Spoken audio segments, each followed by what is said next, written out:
ल गाइस, आज आरसिबीले म्याच त जे गर्यो गर्यो होइन, त्यो हामीलाई मतलब भएन होइन। तर मतलब त छैन भन्दिनँ सिधा पनि होइन, तर पनि हुन्छ नि एउटा कन्ट्याक्ट भन्ने आयो जे होस्। भुवनेश्वर कुमारले पावर प्ले सिद्धिनुभन्दा 10 ओभरभित्रैमा 4 ओभर हाप्ल्यो, धेरै राम्रो। 4 ओभरमा 28 रन दिएर 3 विकेट लग्यो। जेस हेजलवुडले चाहिँ त्यसको किस्मत के आज के भनौँ त होइन, त्यति खराब प्रमोसन बालो बलर त होइन, तर पनि आज 4 ओभरमा 56 रन खाइदियो यार त्यसले होइन। आधा गुजरातलाई त त्यसले जिताइदियो के। ठिकै छ, त्यहाँमा 4 रन विराट कोहलीको थोरोमा गएको थियो। 36 रन भन्दा पनि अब 52 रन्स चाहिँ खायो है त्यसले, खायो। सुमन गिलले धोया हो त्यसलाई चाहिँ राम्रोसित होइन।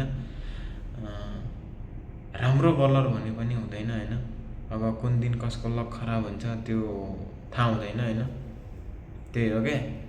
अनि आज चाहिँ खास चाहिँ सुमन गिललाई चाहिँ मान्नुपर्छ है, राम्रो खेलेको होइन। धेरै आफ्नो टिमको लागि जिताउनलाई राम्रो पोजिसनमा लगेको। फेरि पनि आरसिबी चाहिँ लडेको थिएन भन्दिनँ होइन। 155 रन भनेको चाहिँ आजभोलि केही होइन है आइपिएलमा। 200 रन भन्दा पनि केही होइन है त्यो। 200 रन त हाँसोक मजाकमै हानिदिन्छन् क्या, त्यही हो होइन। तर आज राम्रो खेल्यो क्या आरसिबीले, त्यो हामी त्यसमै खुसी छौँ। हारे पनि हामी त्यसमै खुसी छौँ कि होइन।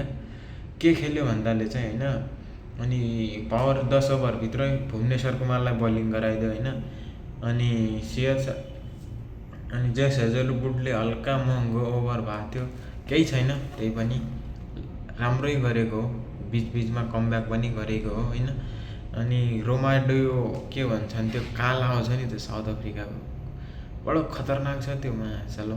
अस्ति त्यसको लागि गेम हारेको, तर बलिङ चाहिँ आज राम्रो गर्यो है त्यसले, राम्रो विकेट पनि लग्यो होइन। राम्रो एकदम एफोर्ट गरेको होइन, ब्याटिङमा पनि हानेको हो त्यसले हल्का होइन। तर एक सर्ट हान्दाखेरि हल्का मिस भइगयो, केही छैन त्यो, हुन्छ। आज विकेट आज चाहिँ हल्का पाठीदारको क्याचमा चाहिँ होइन, हल्का मलाई चाहिँ त्यो नट आउट लागेको छ होइन। अब हेर, क्याच छोप्दाखेरि त सिधा आएर डाइभ हानेर सिधा बल भुइँमा लागेको छ होइन। अब त्यो छोपेपछि यस्तो उल्टा हात गर्नुपर्ने हो त्यसले, त्यो सिधा यस्तो हात लागेको छ। क्याच समात्यो पनि भुइँमा डाइभ लाग्दाखेरि चाहिँ यस्तो लागेको छ। त्यो चाहिँ म चाहिँ एक्सेप्टिभमा छैन है त्यो। अनि बाँकीको त त्यही हो, नर्मलै गेम चलिरहेछ, त्यत्तिकै त हो चल्ने। तर आज हल्का टार्गेट कम भइगयो।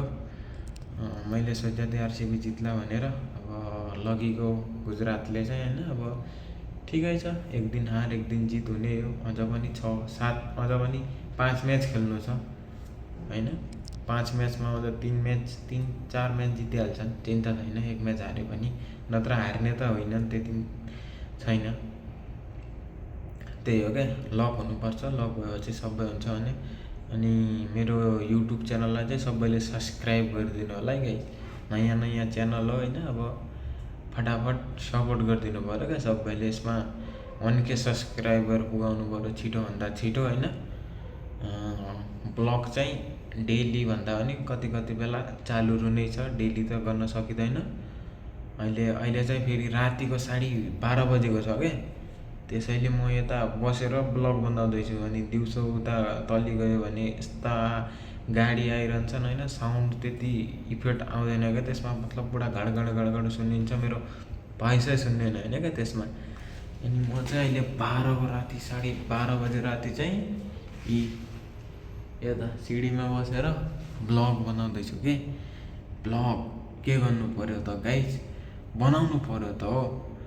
अगर भिडियो राम्रो लाग्छ भने मलाई चाहिँ यो मेरो फेसबुक आइडीलाई चाहिँ अनि मेरो युट्युब च्यानललाई चाहिँ सब्सक्राइब गर्नु होला।